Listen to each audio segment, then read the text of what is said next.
오늘 보니까 국회 법사위 열렸더라고요. 지금 하고 있습니다. 헌재 사무처장 나온 거에 대해서 사람들이 관심이 많던데 뭐라고 답을 합니까?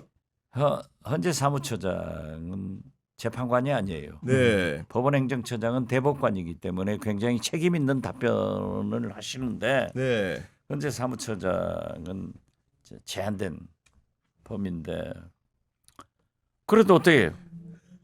화풀이 하고 나왔죠. 화풀이 많이 하신 걸로 지금 알려져 있던데 보니까. 제가 네. 화풀이 많이 했는데 네.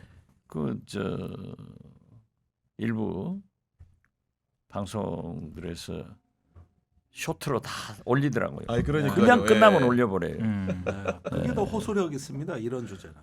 그리고 그 의원님 같은 경우에는 얘기 들어보니까 지난 2주 동안에 탄핵 특보 반송을 2번이나 편성했는데 역설적으로 이번 주 연락이 없다고요. 방송국에서. 네, 그러니까 뭐 시사인이나 이런 데서 네. 뭐 몇 군데서 의원님 다음 주 탄핵될 것 같으니까 금요일 날 뭐 하십니까? 또 토요일 날 뭐 하십니까? 시간 잡아 놓겠습니다. 네. 탄핵 특별 방송입니다.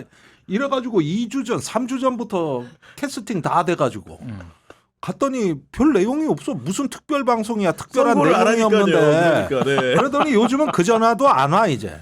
그러니까 언론도 지금 보니까 이번 주에 선고를 한다라는 그 뭔가 의식이 없는 것 같은 느낌. 저만 해도 약간 그 긴장도가 지난주하고 약간 다른 느낌입니다. 이번 주에도 안 할 수 있게 이런 생각 들거든요. 예.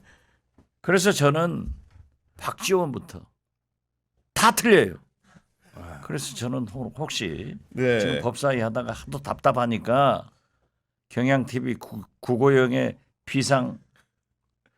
정치 비상구. 네. 정치 비상구에서 뭐 비상구 열어졌나 해서 왔는데 오자마자 화내시더라 저한테. 몰라요? 비상구가 안 여냐면서. 예. 아무것도 몰라요? 저도 모르죠. 그럼 알면 가야 이렇게 돼요. 있겠습니까? 네. 법사위 지켜야지. 근데 사실 그 다들 반반 정도로 생각을 하고 있었잖아요. 근데 지난주에 그 SBS의 그 검찰 출입하는 기자가 네. 숫자를 박았습니다. 데드락이라고 하면서. 데드락이라고 네. 하면서 그 숫자를 박았는데 그걸 기자들이 뭐 몰라서 지금까지 안 썼던 건 아니었다라고 보거든요. 근데 네. 그 숫자를 딱 이렇게 기사화, 뭐 기자 수첩이 됐든 기사화에 넣는 방식이 됐든 간에 무엇이 됐든 간에 근거라든가 이런 게 좀 부족했기 때문에 저는 기사화하는 데는 상당히 신중했다라고 보는데 제 기준으로 봤을 때는 그 기자가 쓴 기자 수첩 역시 읽어봐도 근거는 부족했다라고 생각을 하거든요. 근데 숫자를 딱 마치 이게 사실인 것처럼 숫자를 박아놨단 말이죠. 그러니까 그게 팩트 체크라든가 어느 정도 사실인 거와는 상관없이 이제는 모든 사람들이 그런가 보다. 그래서 헌재가 어떤 네. 결정도 못 내리는가 보다. 이렇게 만들어 버렸어요. 저는 그래서 그 기자 수첩은 대단히 무책임한 기자 수첩이었다라고 생각을 합니다. 본인 같은 경우에도 그런 외부의 그런 시선을 좀 의식을 했는지 일부 문장을 수정하거나 그런 네. 경우도 있었던 것으로 알고 있는데 여한 국제사회에서 봤을 때도 지금 한국에서 탄핵 선고가 늦어지면 거의 절단난다는 취지로 말을 하는 게 그 빅터 차 교수 있지 않습니까? 그래서 보니까 미국 전략국제문제연구소 석사 CSIS라고 그렇죠. 전략국제연구센터. CSIS. 국제정보. 네, 거기 국제전략연구센터. 계신데 뭐라고 말씀하셨냐? 한국의 정치 위기나 거리에서 벌어지는 시위는 선거가 치러지지 않으면 해결될 수 없다. 단언합니다 이렇게. 대선 해야 된다는 얘기 아니겠습니까 지금? 빅터차 네. 그 유명한 보수 논객이죠. 연구원이고 그리고 한때 우리 주한 미국 대사설도 있었지만은 어떻게 됐든 지금 외국에서 특히 오늘 미국에서 오신 분하고 제가 점심을 같이 했는데 네. 그분들이 그래요. 한국의 민주주의 국민 의식에 대해서 2번 놀랐다는 거예요. 놀란 게 첫째, 어떻게 윤석열이 21세기 대한민국에서 계엄을 하느냐. 이게 깜짝 놀란 일인데 그 다음에 계엄군의 총부리를 민주 시민과 국회의원들이 다 국회로 들어가서 이걸 해지시키느냐 해서 깜짝 놀랐다는 거예요. 그 다음에 높이 평가를 한 것은 총 한 방 쏘지 않고 현직 대통령을 구속시키는 법치주의에 대해서도 깜짝 놀래고 칭찬을 했다는 거예요. 네. 그런데 그런데 내란 숙에 윤석열을 내놓는 걸 보고 또 한 번 더 크게 아직도 놀랐겠네요. 예. 헌법재판소에서 차일피일 파업도 아니고 태업하는 것을 보고 야 대한민국이 진짜 한심한 나라구나 이렇게 놀래고 있다는 거예요. 그래서 저는 윤석열 그 작자 때문에 예. 우리 대한민국이 이렇게 망가질 수 있는가. 지금 주식시장 보세요. 미국 네. 주식들 팔고 2조 나가고 오늘 1조 나간대죠. 네?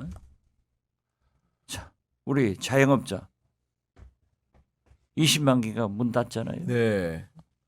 이거 난리예요. 그런데 선출되지 않은 권력 임명직 받은 대행은 헌법재판소에서 마은혁 임명해라 하고 판결 났는데도 나 안 해 하고 안 해버리잖아요. 그러니까 헌법재판소는 꿀먹은 벙어리처럼 아무 말 네. 못하고 있어요. 그래서 제가 지금 법사위에서 야단 좀 치고 온 거예요. 자 그런가 하면은 8명의 헌법재판관 여기도 선출직 아니에요. 임명직이에요. 이 사람들이 대한민국 운명을 가지고 놀고 있지 않냐 이거지. 그러니까 결과적으로 보면은 선출된 권력도 아닌 임명직 한 분의 대행 8분의 헌법재판관이 대한민국을 망해가게 하고 있다. 예. 저는 그렇게 봅니다. 알겠습니다. 그 의원님이 열변을 토해 주신 사이에 MC 장관님 나오셨습니다. 네, 아, 네. 늦어서 죄송합니다. 아니, 네. 뭔가 좀 수척해 보이세요 오늘? 네? 네. 아, 이게 스트레스가 뭐 이만저만이 아닙니다. 예. 네. 예, 지금 오늘도 병원 갔다 왔습니다. 진짜로요? 원형 탈모 치료 때문에. 아이고. 아이고. 여기에 뭐 저 실제로 원형 탈모가 있습니다. 아, 심하게 그렇군요. 와가지고. 예. 아, 지금 정말로 좀 그러네요. 그 나이에. 보니까. 아이고. 정말 농담이 아니고 네. 이거 이번 일을 겪으면서 그렇게 된 거예요. 네, 그죠. 지난주에 발견했어요. 와 정말로 이거 심하게 이제 돼 있는데 저 이거 피해 보신 분들 모아가지고 제가 나중에 이거 위자료 소송을 청구 생각, 진짜 위자료 해야겠네, 청구해야겠습니다, 보니까. 진짜. 네. 이 원형 탈모가 웬 말입니까 지금? 아니 MC 장관님 말대로 실제로 그러니까 그 변론 종결일이 2월 25일이니까 오늘로 3월 31일 현재 무려 35일째 최장기 수기가 이어지고 있는 거거든요. 예. 애가 타는 거 아니겠습니까 지금? 그러니까 그 어떤 그 애탄다는 표현으로는 좀 부족해 보입니다. 예, 약간 그 임계 상황도 넘어서고 있는 것 같은데 이제 저도 방송 진행하면서 올라오는 댓글들이 심상치가 않아요. 네. 이제는 뭐 저 뭔가 비상 사태에서 중대 결심이 필요한 시기 아니냐 이런 댓글들이 굉장히 많아요. 그러니까 이제 단순한 스트레스가 아니에요. 이제는 뭔가 행동해야 된다. 네. 뭔가 조금 비상한 어떤 결단이 요구된다. 이런 쪽으로 많이 넘어갔거든요. 지금 정서가. 이게 지금 심각한 겁니다. 그래서 이런 상태로 계속되다 나면은 이 국가의 기능에 아주 본질적인 의문이 생깁니다. 국가 공동체라는 건 뭐냐면 내가 불안할 때 내 안전을 지켜줄 수 있느냐. 또 내 문제를 내가 사적으로 누군가를 처벌하지 않아도 국가의 사법 체계가 나를 대신해서 이런 갈등을 해결해 줄 수 있는가. 이런 믿음이 없으면 국가 공동체는 유지가 안 되는 거예요. 근데 이게 흔들리고 있다는 거거든요, 지금. 그러니까 사람들이 이러면은 뭔가 이제 시민들의 어떤 직접 참여하는 형태의 플랫폼을 통한 뭔가 어떤 그 민주주의가 다시 필요한 시기가 된 거냐. 이제는 아예 묻고 있는 거거든요. 그런데 여기에서 조금 우리 정치권이 책임 있게 응답하지 않으면은 상당히 심각한 상황이 올 수도 있다는 거예요. 실제로 객관적인 실제적 사실만 두고 얘기하더라도 헌재가 얘기를 들어봤더니 지난주부터 평의 분위기가 좀 바뀐 것 같은 게 예를 들면 수요일에는 평의가 소집이 됐는데 30분밖에 안 했다는 거고요. 네. 정기 선고가 있었던 목요일 같은 경우에 평의를 안 했다고 합니다. 그럼 금요일이라도 오래 했어야 될 것 같은데 금요일도 1시간밖에 안 했다는 걸로 봐서는 사람들이 좋게 생각하면 이제 정리하고 결정문 쓰나 보다 싶지만은 선고일자를 발표 안 하기 때문에 이거는 재판관들 사이에서 더 이상 혹시 돌이킬 수 없는 견해차가 있는 거 아니냐 이런 생각하는 것 같습니다. 지금 보니까요. 그러니까 네. 이게 뭐 여러 가지 얘기가 나오잖아요. 근데 그런 얘기를 하시는 분들도 있어요. 그러니까 만약에 어떤 한 사람이나 이런 헌법재판관 중에 한 사람이 나는 아직 의견을 정하지 못했다. 결정을 하지 못했다. 이런 분위기라면 뭐 문영배 권한대행이 됐든 다른 헌법재판관들이 됐든 이거 빨리 하라고 이런 분위기를 형성을 할 수가 있지 않습니까? 네. 근데 이제 그게 한 사람이 아니라 이제 두 사람이라거나 음. 혹은 네. 세 사람이라거나 이렇게 했을 때 한 사람이 결정을 못하든 간에 뭐 다른 사람이 뭐 결정을 못할 수도 있는데 우리 좀 더 생각을 좀 하게 시간을 좀 주시라 뭐 이런 얘기를 뭐 옆에서 만약에 지원 사격을 하게 되면은 그게 이제 다수의 의견을 가진 어떤 다른 헌법재판관들도 이거 빨리 결정하라고 이렇게 얘기를 못 한다는 거예요. 그러니까 혹시라도 누군가가 헌법재판관들 중에 지연작전을 쓰고 있다라고 한다면 그런 식의 지연작전을 쓰고 있는 게 아닌가. 근데 박지원 의원님도 잘 아시고 김종대 전 의원님도 너무나도 잘 아시겠지만 이걸 기각을 쓴다는 거는 많은 법조인들이 네. 불가능하다고 얘기를 하거든요. 그러면 왜 이렇게 길어지느냐? 지연작전밖에 좀 없다는 생각이 들어요. 아니 우리 대한민국 최고의 정보기관 수장을 하셨고 그렇기 때문에 정보에도 워낙 능통하시기 때문에 여쭙는 건데 그 헌법재판소 303호에서 이제 평의를 이렇게 한다는 건데 그 303호 소식 언론에도 이렇게 쬐끔쬐끔 알려지는데 혹시 들은 바 없습니까? 혹시 내용 중에서? 들은 바 없습니다. 네. 그런데 들은 바 있더라도 다 틀려요. 어. 다 희망사과 네. 이렇게 될 맞아요. 것이다 하는 추측을 하고 있는데 저는 근본적으로 헌법재판관 8분이 태업을 한다. 아까도 모두 얘기했지만은 주 52시간 노동제를 철저히 지키고 있는데 그것도 안 지키고 있어요. 52기간도 안겠죠. 예. 헌법재판소에서 급하고 신속한 문제이기 때문에 윤석열부터 먼저 한다. 이렇게 얘기를 해놓고 아니 퇴근 시간 밤에도 할 수 있잖아요.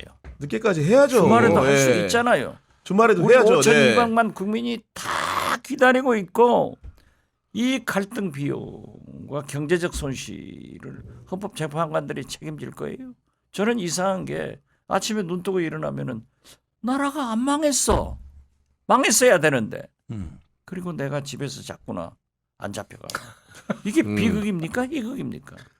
5,200만이 다 이런 걱정을 하니까 딱 바라보는 것은 헌법재판소인데 이게 지금 뭐 하고 있는 거예요? 그러니까요. 네. 뭐 하고 있는 거예요? 저는 만약에 이 이상 더 지연되고 내란 속의 윤석열을 파면하지 않으면은 우리 국민들이 결코 좌시하지 않고 폭동난다. 네. 자 보십시오. 역사적으로 보면은 이승만의 3.15 부정선거를 4.19 학생들이 전두환의 군사 독재를 5.18 광주 시민이 박근혜의 국정농단을 촛불 국민이 정권을 뒤엎었잖아요. 그렇습니다. 그리고 심지어 좋은 일에도 김대중의 외환위기 극복 최단실 이것도 우리 국민들이 장롱 속에 넣어두었던 금부치를 전부 나라에 바쳐가지고 빨리 회복한 거예요. 우리 국민은 신바람만 나면은 다 할 수 있어요. 그런데 지금 현재는 다 죽어가는 거예요. 그래서 저는 이렇게 가면 나라 망한다. 네. 절대 우리 국민들이 좌시하지 않는다. 헌법재판소가 무슨 당나라 헌법재판소예요? 자기들만 잘 살아질 것 같아. 잘 안 됩니다. 그리고 방금 우리 민동기 평론가가 말씀했지만은 네. 기각 각하를 어떻게 판결문을 씁니까? 그런 판결문을 썼다가는 그게 헌법재판소는 다 남잖아요. 기록으로 보존이 되잖아요. 발표가 되잖아요. 그렇죠. 영구 그러면은 박제죠. 네. 그 사람은 그 헌법재판관은 제2의 이완용이 되는 거예요. 그리고 자자손손이 대한민국에서 못 삽니다. 그것을 경고하는 거예요. 그러니까 같은 맥락에서 그 박찬대 원내대표도 보니까 이런 말씀하시더라고요. 1905년 나라를 팔아먹은 을사오적이 있다. 공교롭게도 올해가 을사년이다. 그렇지. 김복형 재판관님, 정영식 재판관님, 조한창 재판관님, 국민의 신임을 배신하지 마십시오. 이렇게 말을 했더라고요. 네. 그 말씀 전에 이제 우리 박지원 의원님께서 당나라 헌법재판소냐. 근데 당나라는 훌륭한 나라입니다. 그 개원의 치, 정관의 치, 당태종 이세민은 중국 역사상 가장 부국 강경 문명을 꼽히는 축천무도 있지. 축천무도 있었고 예, 중국 유일의 여성 황제입니다. 그렇죠. 예, 딱 한 말로가 명밖에 엄청 안 없는. 좋아서 이제. 예, 그 시기에 한국도 여성 선덕 여왕 때입니다. 아, 네. 일본도 영국 여왕입니다. 아마 동아시아의 그 몇십 년이 한중일이 똑같이 여성 그렇구나. 통치자가 있던 네. 유일한 시기였다는 일단 역사적인 어떤 맥락을 일단 강조해 놓고 네. 그 다음에 뭐였지 질문이? 을사오적에 비유하면서 이완용에 비유하면서 우리를 배신하지 말라 이런 그 법감정이 무르익고 있다라는 말씀을 드린 겁니다 지금. 그 당나라 맞아, 칭송하다가 네. 본인을 잊어먹고 핵심을 까먹으시면 어떡해요? 당나라 얘기하시다가. 그러니까 이렇게 하면 안 된다는 걸 네, 보여드리는 그렇죠. 거죠. 네. 굳이 우리는 예. 군대가 좀 엉망이면은 저게 당나라 군대야? 그렇죠. 그래서 비유적으로. 그런 얘기를 네. 쓰는 거예요. 아. 근데 그렇게 그 원정에 실패한 건 고구려밖에 없습니다. 예, 당태종이 그건 실패했죠. 그러나 그거 빼고는 다 성공했어요. 역사상 가장 영토가 넓었습니다. 그런데 이 얘기를 계속 하려는 건 아닙니다, 제가. 네. 예. 그러는데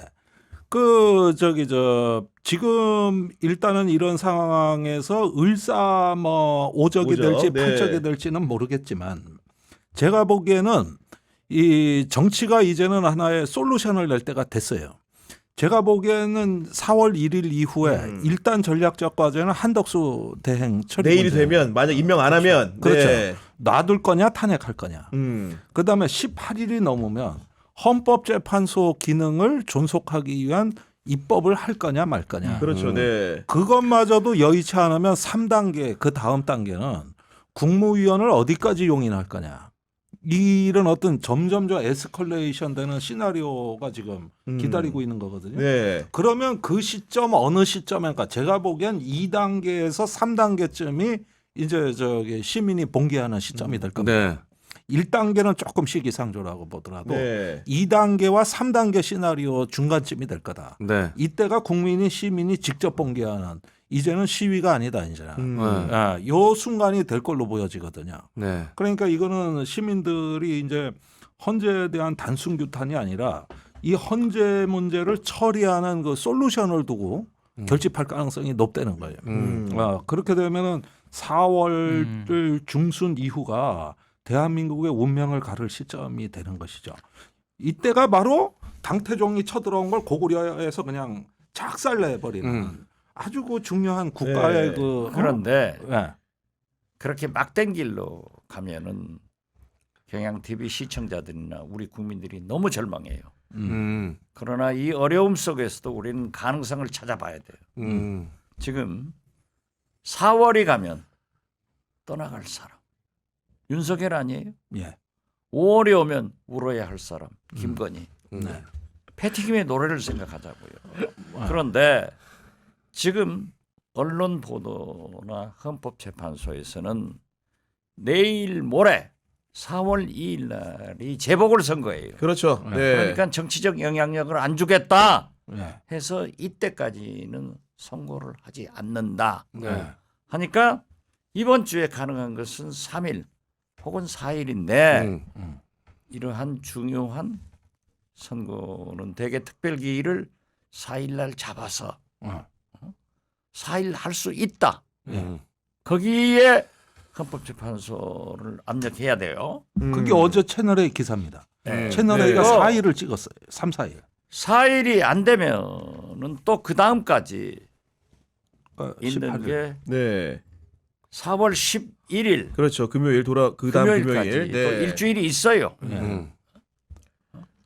그리고 이제 문제는 방금 말씀하신 대로 그 다음 주 금요일 4월 18일 날이 두 헌법재판관의 임명이 끝나기 때문에 박근혜 탄핵도 이정미 헌법재판소장 직무대행이 네. 임기 3일을 앞두고 선고한 예가 있어요. 그렇죠. 네. 그렇기 때문에 최소한 16일까지는 선고가 가능하다. 그렇기 때문에 지금 현재 우리가 할 일은 정치권에서 헌법재판소를 압박하면서 국민 여론을 일으켜야 돼요. 사법부는 법과 양심에 의거해서 판결을 하지만은 헌법재판소는 법과 국민 여론에 따라서 선고를 한다고요. 그렇기 때문에 노무현 탄핵은 반대가 심해서 기각했고 박근혜 탄핵은 찬성 촛불이 타서 찬성했는데 다행한 것은 제가 모두에 얘기했지만은 탄핵을 찬성하는 국민이 매일 높아져요. 매일 높아지니까 앞으로 약 10일 더 하면은 더 높아질 거다. 그리고 이제 정권 교체의 비율도 거의 60%로 넘어가더라고요. 네. 한 가지 더 희망적인 것은 이재명의 지지도도 50%를 향하고 있어요. 그러니까 탄핵 찬성과 정권 교체 그리고 이재명의 지지도가 이 세 가지가 계속 상승하고 있기 때문에 헌법재판소가 정신 차려라. 만약 각하 기각 이런 판결문을 쓰는 사람은 당나라로 가라. 당나라로. 네. 의원님, 그게 이제 김종대 전 의원님도 아까 말씀하신 취지가 이제 충분히 이성적이고 합리적인 생각을 가진 사람이라면 의원님이 말씀하신 그런 전망을 내놓는 게 상식적인데 지금까지 해온 행보, 검찰, 법원 그리고 저는 헌재마저도 이게 통상적인 방식으로 흘러왔다고는 생각을 안 하거든요. 그러니까 지금 아까 김종대 전 의원님 말씀도 그건 것 같아요. 저도 약간 그런 생각을 가지고 있거든요. 그러니까 더 이상 이성과 합리에 기대서 당연히 그러겠지라는 생각은 뭐 접어두고 이제부터 이제 내일은 이제 4월 1일이지 않습니까? 4월로 그렇죠. 넘어가요. 이제 완전히 달라집니다. 저는 개인적으로 야 이거 설마 4월을 넘기겠어 이제 그러니까, 현직이 네. 됐거든요. 그러니까 흔히 말하는 플랜 B, 플랜 C 그 최악의 경우 4월 18일까지도 헌재가 만약에 이 선고를 못하거나 안 한다. 그러면 그때까지의 상황을 염두에 둔 정치권의 뭐 플랜 D 뭐 이런 것까지 대비를 해야 되는 거 아니냐라는 그런 취지의 말씀이지 않나. 저도 그렇게 생각하거든요. 오늘 동아일보 실론 제목이 임기 말까지 한덕수 체제하나 이거거든요. 네. 그러니까 이게 보수 언론 제목이에요. 네. 그러니까 이런 식으로 이제 한덕수 체제 장기화, 헌재 식무라는 해결 불가능. 왜냐? 저기 한덕수 등이 이미선 문영배 재판관의 임기 만료 이후에 자기들이 후임 2명을 임명하겠다고 나서면 야당이 받겠냐는 거예요. 그죠? 안 받죠. 안 받겠죠. 당연히 안 네, 받죠. 대통령 몫으로 받는다고 그러면은 한다면, 여기서 받으러 그러면은 민주당에서 2명의 임기를 연장하겠다 그러면 국민의힘이 받겠냐는 거예요. 이것도 안 받겠죠. 대답은 비슷하죠. 안 받죠. 근데 거부권도 있고. 네, 거부권도 있고. 그러면은 요 대목이 제가 보기에 한국 정치의 최대 위기입니다. 여기서 이제 벼랑 끝 전술로 격돌하잖아요. 네. 그러면서 단기간에 그 솔루션을 못 내놓는다. 이 대목이 이제 네. 저기 폭발하는 시점이 된다고 보는 거죠. 물론 그 전에 헌재가 판결만 한다면 이 문제 논제가 없는 거죠. 그렇죠. 할 필요가 없는 필요가 거죠. 없지. 네. 우리가 아니, 왜 그러니까 거기까지 가겠어요? 여기까지. 그건 예. 지금 현재 나라의 운명을 구할 것은 죽이지도 못하고 살리지도 못하고 이러지도 그러니까. 못하고 저러지도 못 빼지도 못하고 박지도 못하는 저 헌재 8분이 결정할 문제니까 국민 여론을 집약해서 압박을 해야 된다. 저는 네. 그 말씀이에요. 예, 그거 네. 해야죠. 당연한 압박 말씀입니다. 어떻게 하면 될까요, 의원님? 여론이 세면 올라오는 거예요. 아. 그래서 딱 근데 여론은 우리가 이미 충분히 센 것 같은데. 아니, 이걸, 예. 탄핵 찬성률이 네. 항상 과반이 넘었잖아요. 네. 50을 조금 넘었는데 음. 지난주 갤럽 같은 것이 이제 다시 60에 올라가고 있는 오늘 또 상황이니까. 올라갔더라고요. 네. 네. 그러니까 이게 70%, 80%가 가도록 우리 국민들이 지지를 해줘야 돼요. 네. 아.